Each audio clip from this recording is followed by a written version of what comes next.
ನಮ್ಮ ಈಗ ಕೆಲವು ಗ್ರಾಮದ ಮುಖಂಡರು ಹೋಗಿದ್ದೆವು ಸರ್, ನಮ್ಮ ಊರಿಗೆ ಏನೂ ಆಗಿಲ್ಲ ಸರ್, ಏನ್ದ ಈಗಲೇ ಲಿಸ್ಟ್ ಮಾಡಿಕೊಡ್ರಿ, ನೀವೇನು ಹೇಳ್ಬೇಡ್ರಿ, ಕಣ್ಣು ಮುಚ್ಚಿಸಿ ನಾನು 30 ಲಕ್ಷ ರೂಪಾಯಿ ಇರ್ತೀನಿ, ನೀವು ಯಾವ ರೀತಿ ಡೆವಲಪ್ಮೆಂಟ್ ಏನು ಮಾಡ್ಬೇಕು ಹೇಳ್ರಿ, ಅದು ಮಾಡ್ತೀನಿ ಅಂತ ಹೇಳಿದ್ರೆ ಏನೂ ಇಲ್ಲ.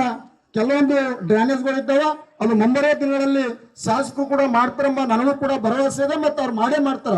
ಕೊಟ್ಟು ಮಾತಿಗೆ ತಪ್ಪು ನಡೆದರೆ ಮೆಚ್ಚನ ಪರಮಾತ್ಮ ಅಂತಾರ. ಆದರೆ ಈ ಕ್ಷೇತ್ರದಲ್ಲಿ ಯಾವುದೇ ಗ್ರಾಮದಾಗ ಅವ್ರ ಮಾತು ಕೊಟ್ಟದು ಅವರು ಮರ್ತಿಲ್ಲ. ಆದ್ರೆ ಮಾಡುವಲ್ಲಿ ಒಂದೆರಡು ದಿನ ಹೆಚ್ಚು ಕಡಿಮೆ ಆಗಿರ್ಬೋದು, ಬಟ್ ಕೊಟ್ಟು ಕೆಲಸ ಮಾಡ್ತಾ ಇದ್ದಾರೆ.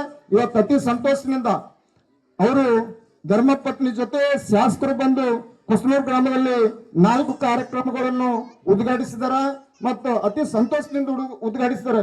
ಇವತ್ತು ಜ್ಯೋತಿ ಈ ಗ್ರಾಮಕ್ಕೆ ಏನಪ್ಪಾ ಅಂದ್ರೆ ಒಂದು ಜ್ಯೋತಿ ಉದ್ಘಾಟನೆ ಮಾಡಿದ್ದಾರೆ. ಇಡೀ ಈ ಕುಸ್ನೂರು ನಮ್ಮ ಗ್ರಾಮಕ್ಕೆ ಬೆಳಕು ಚೆಲ್ಲಿ ಅಂತ ಕೇಸಿನ ನಾನು ಮನವಿ ಮಾಡ್ಕೊಳ್ತೇನೆ.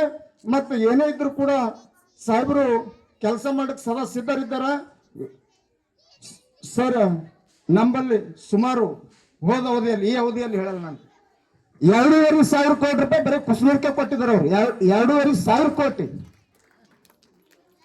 ಒಂದಲ್ಲ ಎರಡಲ್ಲ. ಮೊಟ್ಟ ಮೊದಲನೇದಾಗಿ ಶೈಕ್ಷಣಿಕ ಖಾತೆ ಕೊಟ್ಟರು. ಇವತ್ತು ನಮ್ಮ ಬೆಕ್ಕು ಸಿಂಗ್ ಇದ್ದಾರೆ, ಕುಸ್ನೂರ್ ತಾಂಡದಲ್ಲಿ ಒಂದು ಶಾಲೆ ಹೆಮ್ಮರವ ಕಟ್ಟು ಕೊಟ್ಟಿದ್ದಾರೆ. ಆದರೆ ಗ್ರಾಮೀಣ ಪ್ರದೇಶದಲ್ಲಿದ್ದಂತ ವಿದ್ಯಾರ್ಥಿನಿಯರು ಮೊಟ್ಟ ಮೊದಲನೇದಾಗಿ ಶಿಕ್ಷಣ ಪಡ್ಕೊಳ್ಬೇಕೆಂಬುದು ಅವ್ರ ಕಾನ್ಸೆಪ್ಟ್ ಇದೆ. ಆ ರೀತಿ ಅವರು ಹೋದ್ಸಲ ಹೆಚ್ಚಿಗೆ ಶೈಕ್ಷಣಿಕವಾಗಿ ಆದ್ಯತೆ ಕೊಟ್ಟಿದ್ದಾರೆ. ಇಡೀ ನಮ್ಮ ಮತಕ್ಷೇತ್ರದಲ್ಲಿ ಎಲ್ಲಾ ಗ್ರಾಮದಾಗ ಅವರು ಶಾಲೆಗಳು ಮಾಡಿದಾರ ಮತ್ತು ಆರೋಗ್ಯ ಇಲಾಖೆ ಕೂಡ ಸುಧಾರಿಸ್ತಾರೆ. ಅದೇ ರೀತಿ ನನಗೆ ಇಲ್ಲಿ ಕರೆಸಿ ಮಾತಾಡಕ್ಕೆ ತಾವು ಸಮಯ ಕೊಟ್ಟದಕ್ಕಾಗಿ